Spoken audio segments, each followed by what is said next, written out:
पुराने समय की बात है। एक छोटे से गांव में एक निर्धन लकड़हारा, जिसका नाम रामू था, अपने परिवार के साथ रहता था। रामू मेहनती था, लेकिन उसकी किस्मत हमेशा उसके साथ नहीं होती थी। एक दिन रामू अपने रोजमर्रा के काम के लिए जंगल गया, जहां उसने एक विशाल और सुंदर पेड़ देखा। पेड़ के नीचे आराम करते हुए रामू ने एक अद्भुत घटना देखी, एक जादुई बाज। यह बाज सामान्य बाजों से बहुत अलग था। उसकी पंखों की चमक और उसकी आंखों की चमक किसी अनमोल रत्न जैसी थी। बाज घायल था और रामू को उसकी हालत देखकर दया आई। रामू ने अपने पास रखे कपड़े से बाज की चोटों को साफ किया और उसकी सेवा की। बाज उसकी इस मदद से बहुत प्रभावित हुआ। कुछ ही दिनों में बाज पूरी तरह ठीक हो गया। रामू ने सोचा कि अब वह बाज को आजाद कर देगा, लेकिन जैसे ही उसने बाज को उड़ाने की कोशिश की, बाज ने बोलना शुरू कर दिया। रामू यह देखकर आश्चर्यचकित रह गया कि बाज बोल सकता था। बाज ने कहा, तुमने मेरी मदद की है, इसलिए मैं तुम्हें एक वरदान देना चाहता हूँ। रामू हिचकिचाया, लेकिन बाज ने उसे एक विशेष पत्थर दिया और कहा, यह पत्थर जादुई है। जब भी तुम किसी कठिनाई में हो, इस पत्थर को हाथ में लेकर मेरा नाम पुकारना। मैं तुरंत तुम्हारी मदद के लिए आऊंगा। लेकिन याद रखना, इसे केवल तभी इस्तेमाल करना जब सचमुच जरूरत हो। रामू ने बाज का धन्यवाद किया और पत्थर को अपने पास रख लिया। फिर बाज आसमान में उड़ गया और ओझल हो गया। रामू की किस्मत बदलती है।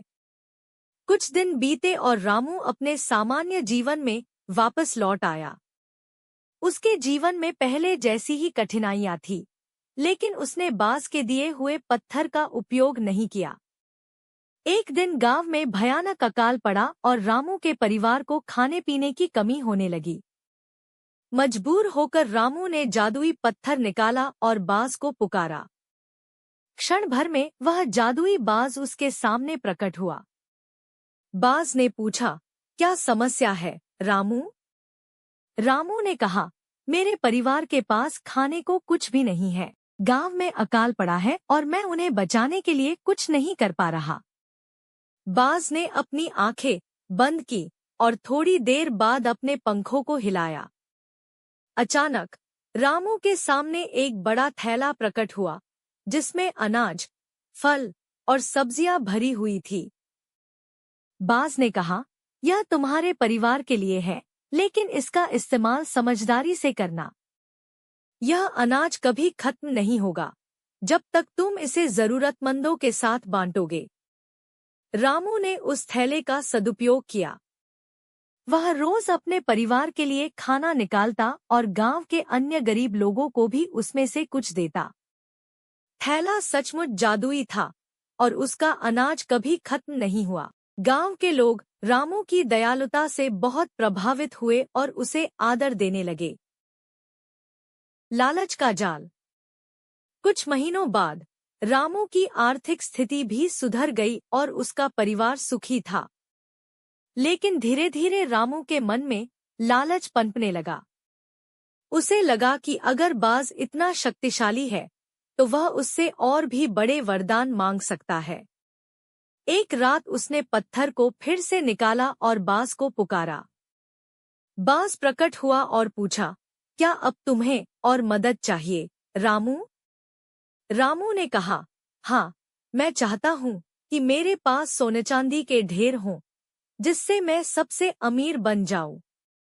बाज ने उसे गंभीरता से देखा और कहा, मैंने तुम्हें पहले ही चेतावनी दी थी कि इस पत्थर का इस्तेमाल केवल जरूरत के समय करना। क्या तुम्हें सच में इसकी जरूरत है? रामू ने सिर हिला दिया, लेकिन उसके मन में लालच था। बाज ने एक बार फिर अपने पंखों को हिलाया और रामू के सामने सोने चांदी के ढेर प्रकट हो गए। लेकिन जैसे ही रामू ने उन्हें छूने की कोशिश की, वे धुएं में बदलकर गायब हो गए। बाज ने कहा, यह सोना चांदी तुम्हारे लालच का प्रतीक था, लेकिन असली संपत्ति तुम्हारे दिल की दयालुता है। इसे मत खोने दो। यह कहकर बाज गायब हो गया और उसके बाद कभी नहीं लौटा। रामू को अपनी गलती का एहसास हुआ। उसने समझा कि सच्ची दौलत पैसे और सोने में नहीं, बल्कि दूसरों की मदद करने और अपने पास जो है उसमें संतुष्ट रहने में है। उस दिन से रामू ने कभी लालच नहीं किया और जो कुछ भी उसके पास था उसे जरूरतमंदों के साथ साझा करता रहा। गांव के लोग उसे आदर से देखते थे और रामू का जीवन फिर से सुखी हो गया।